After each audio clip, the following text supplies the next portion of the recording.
The eco-social catastrophe we find ourselves enmeshed in, a cacophony of melting glaciers, rising inequalities, and the gnawing alienation of the digital age, is not a discrete set of problems that could be checked off with technocratic gusto. No, it's a gaping ontological chasm, an epistemological vertigo that demands not solutions, but a mutation in how we think, how we live, how we feel. Felix Guattari and Alfred Whitehead are two prophets of process and potential, and they extend their hands to us across disciplinary abysses. Guattari, a psychoanalyst and philosopher, and Whitehead, mathematician, physicist, and philosopher, offer us a strange combination of thoughts and ideas that vibrates like a filament of some strange machine. It seems to function almost as a machinic star chart for navigating the fractured terrain of our reality. So let us try to diagram their conceptual dance. Guattari doesn't play by the rules of the Enlightenment game. He rewires them, melting boundaries between the mental, the social, and the environmental.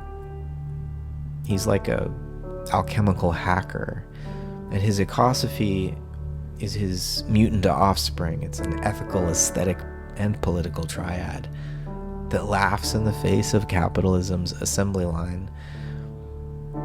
What global capitalism homogenizes, compressing the world into fungible units of value, ecosophy reanimates, cultivating singularities like wildflowers growing in cracked concrete.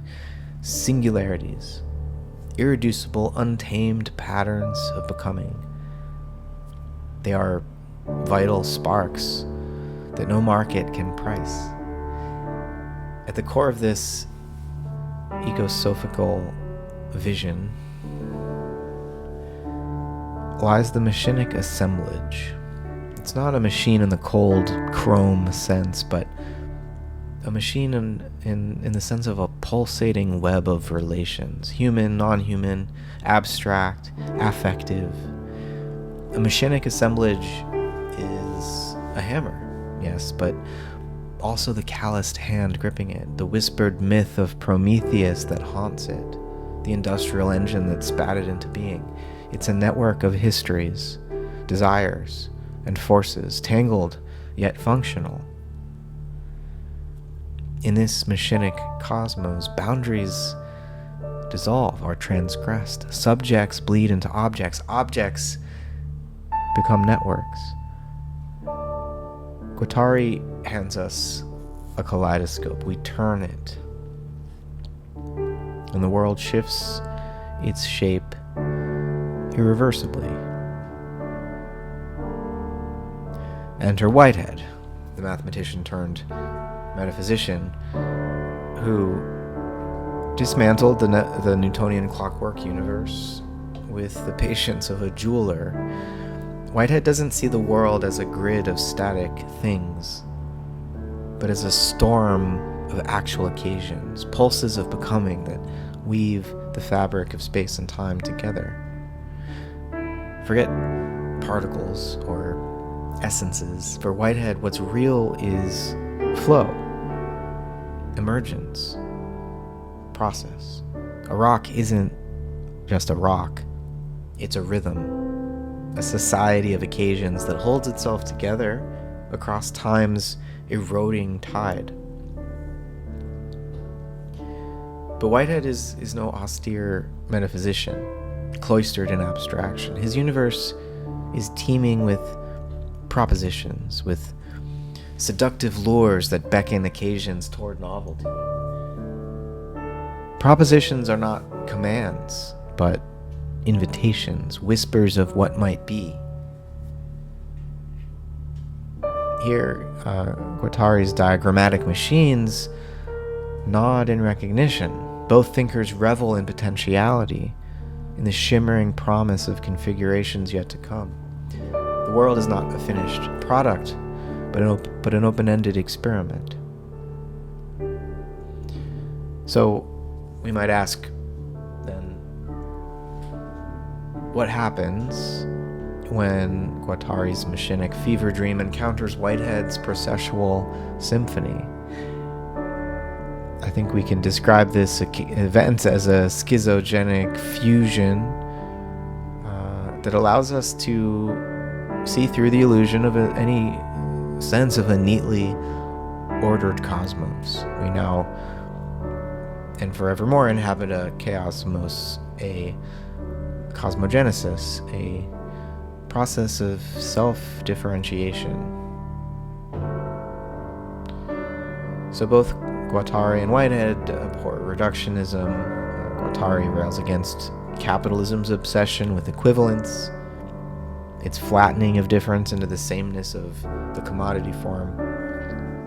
Whitehead lambasts the fallacy of misplaced concreteness, the habit of mistaking abstractions for the messy, vibrant world that they only faintly map.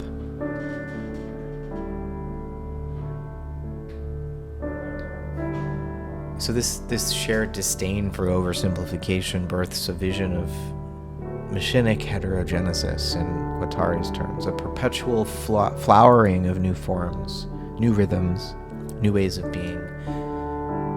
Guattari's assemblages are alive, mutating, evolving. Similarly, Whitehead's societies are holding coherence not through rigidity, but through adaptation and change. The hammer, the rock, the glacier, all are machinic, not in their materiality, but in their, not just in their materiality, but in their relational choreography. They are processes within processes, nested ecosystems of becoming. Guattari and Whitehead hand us tools, not in the carpenter's sense, but in the conceptual and schizogenic sense. Pharmacological tools, you might say. Their thought calls for a radical remapping of how we see the world. Technologies, for instance, are no longer just mere tools. We come to see them as machinic assemblages, as entwined with the ethical, the aesthetic, the political, the psychological. Your smartphone isn't just a slab of metal and silicon, it's a machine for desire production, for social reconfiguration, and for ecological extraction, right? It's as much about the cobalt mines in Congo as it is about your morning doom scroll. Whitehead has these dual modes of analysis, genetic and coordinate analysis, and they're complementary.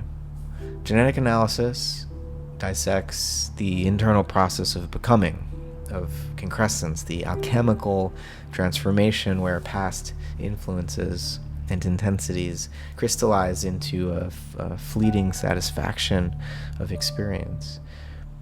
Coordinate analysis then traces the external web of relations, the nexus of occasions stretching across time and space.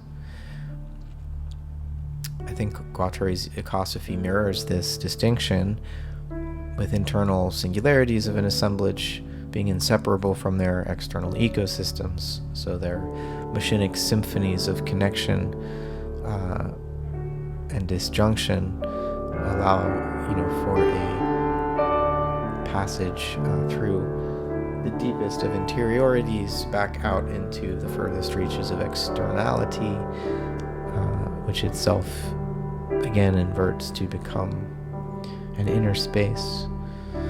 And so part of the schizogenetic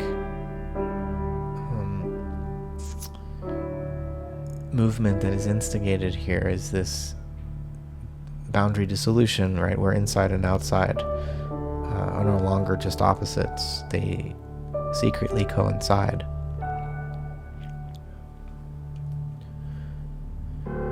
The ecosocial catastrophe that is well underway is demanding of us not simply new technologies or new policies, but a more aesthetically and ethically congruent embrace of multiplicity and contradiction, and an embrace of change and the emergence of entirely new norms. Guattari's Machinic Heterogenesis, I think, is it's a new ethical orientation. It values difference, not just as pure chaos, and not just as chaos to be subdued, but difference is the essence of life, and it's what really prevents fixed essence. It prevents essences from freezing and overly canalizing our desires. It reminds us that no essence is final. There is finality in nature and in evolution, but it's not of the overarching sort, it's of the self-differentiating sort. So Guattari wants to celebrate the cracks and the divergences and the unclassifiable singularities of this evolutionary process.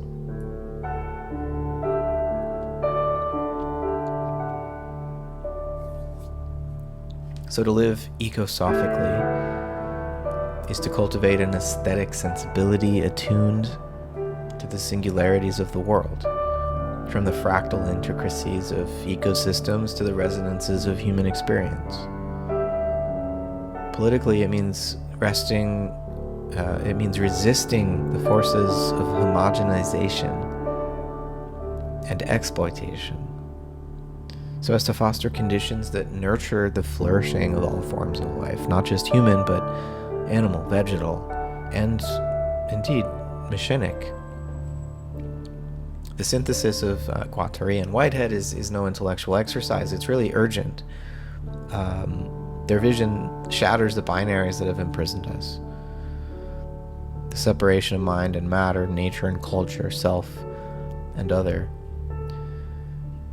They offer us a machinic ontology, which is just as much an organic ontology that is ecological, processual.